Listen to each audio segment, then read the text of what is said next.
वालेकुम। मेरा नाम फराज अहमद है, मैं बीटेक सेकंड ईयर का स्टूडेंट हूँ। मेरा सवाल ब्रदर जैद से है। मेरा सवाल ये है कि इस्लामिक तहरीक से आप क्या समझते हैं, और इख्वानुल मुस्लिमून और गाज़ा की हमास जमात डेमोक्रेटिकली इलेक्ट होने के बावजूद भी उनको टॉपल कर दिया जाता है और उनको डी रिकॉग्नाइज़ किया जाता है। तो ऐसे माहौल में जब गेम को उनके रूल्स के अकॉर्डिंग खेल कर भी हमें हार शिकस्त मिलती है, तो ऐसे हालात में और क्या रास्ता मिलता है हमें?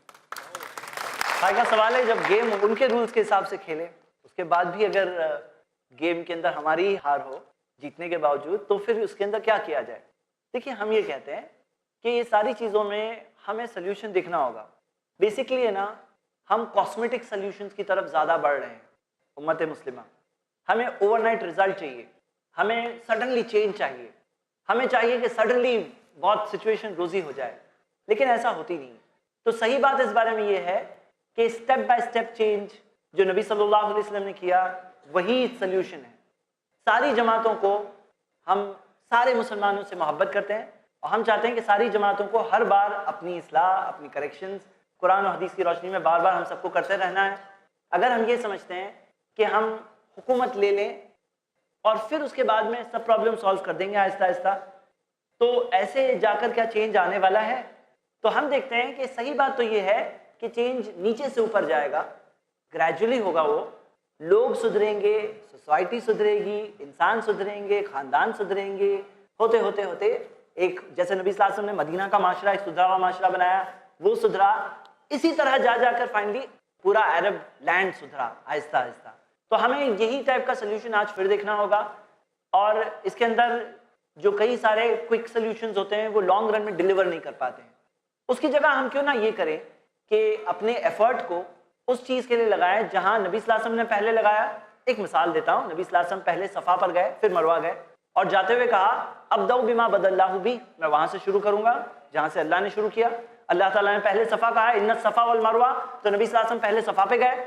अब हम देखते हैं अल्लाह ताला ने कुरान में हर बार इल्लल्लज़ीना आमनू व अमिलुस सालिहात कहा, जो ईमान लाए और नेक काम किए, ईमान लाए और नेक काम किए।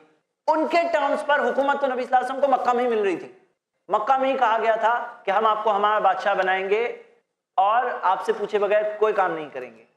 नबी सल्लल्लाहु अलैहि वसल्लम ने ये नहीं सोचा मैं पहले बादशाह बन जाता हूँ, बाद में आहिस्ता आहिस्ता इस्लाम भी ले आऊँगा। नबी सल्लल्लाहु अलैहि वसल्लम ने रिफॉर्म वाला रूट लिया। उन्होंने बिलीफ के ताल्लुक से बातें प्रीच की, जो सही बिलीफ है लोगों तक पहुँचाने की कोशिश की, सही एक्शंस लोगों तक पहुँचाए। एक दिन आया वो जब नबी सल्लल्लाहु अलैहि वसल्लम ने हुकूमत भी की और लोगों तक सही चीज़ के सोसाइटी में उसके लॉज भी अप्लाई किए। तो यहाँ सीखने के लिए बहुत कुछ है और सोचने के लिए बहुत कुछ है। तो जैसे अल्लाह ताला ने बार बार कुरान में तरतीब मेंटेन रखी है, आमनू और फिर अमिलुस सालिहात, और नबी सल्लल्लाहु अलैहि वसल्लम ने जब दावत में ट्रेन किया तो सही बुखारी की हदीस है किताब तौहीद की कि मुआद इब्न जबल और अबू मूसा अशरी से कहा सबसे पहली चीज़ जो तुम उन्हें दावत देना, क्या दावत देना? कि अल्लाह की तौहीद को तुम मान लो, ला इलाहा इल्लल्लाह को मान लो, फ़इन अरफ़ू ज़ालिका, अगर वो समझ ले तो नमाज पढ़ने कहना, वो करने लगे तो ज़कात देने कहना। तो हम देखते हैं कि यहाँ पर हमें ईमान और बिलीफ के ऊपर बहुत वर्क करना होगा कि हमारा ईमान अल्लाह पर है या नहीं है, क्या हम अल्लाह के साथ औरों को शरीक तो नहीं कर रहे हैं, हम नबी सल्लल्लाहु अलैहि वसल्लम से मोहब्बत कर रहे हैं, नहीं कर रहे हैं। तो अगर हम ये तरीके से जाएंगे तो इंशाअल्लाह हमें फिर जो बात मिलेगी वो बहुत पुख्ता होगी। लेकिन अगर शॉर्टकट में कोई चीज़ आएगी तो शॉर्टकट में चली भी जाती है। तो हम ये देखते हैं कि इसके अंदर सीखने की इबरत वाली बहुत सी बातें हैं और जो हम सबको देखना चाहिए, और इसमें जल्दबाजी की जगह अपनी ज़िंदगी के मकसद को समझना चाहिए। हमारी ज़िंदगी का मकसद है कि हम अल्लाह की इबादत करें, हम सही बात लोगों तक पहुँचाएँ, और अल्लाह ताला है जो हुकूमत देता है। कुरान की आयत है सूरह नूर वगैरह की, जिससे हमें क्लियरली पता चलता है कि अल्लाह ने वादा किया है कि मैं अपने नेक बंदों को हुकूमत दूंगा। ये अल्लाह की तरफ से वादा है।